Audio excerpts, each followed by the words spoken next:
Причината поради која сме овде, поради тоа што Македонија последните 10 години имаше изворедни резултати според индекс на економски слободи. Почнавме да се оценуваме за прв пат во 2002 година. Во првите неколку години во текот на тој период вашите поени според индексот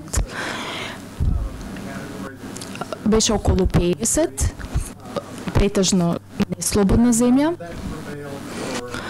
Тоа превладуваше околу 5 до 6 години, кога почнавме да ве оценуваме, околу 2006-2007 година.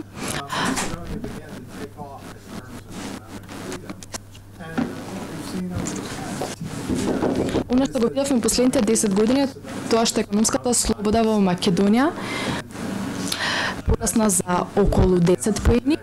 Тоа е значително подобрување според овој индекс оваа година. Добивте 70,7 поени, која што представува категорија на претежно слободни земји. Тоа е прилично добар сосед да се има. Како земји во САД, Германија, Обединетото кралство.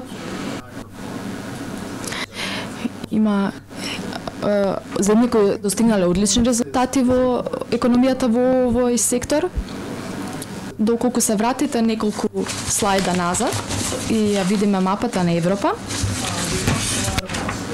ќе видиме дека зборувавме многу за Швајцарија како број 1 во Европа. Колку Македонија е пред Швајцарија, 10 поени. Си скачивте за 10 поени во последните неколку години. Така што само небото е граница, морам да кажам.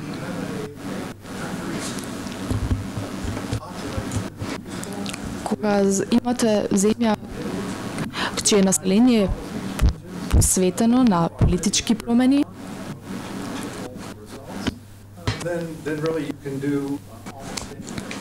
тогаш можете да направите се. Сакам да завршам со ова. Тенденцијата на овој графички приказ изгледа драматично, така и би требало.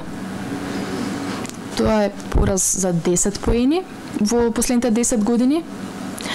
Никаде го немам видено ова во светот. Сакам да завршам ова презентација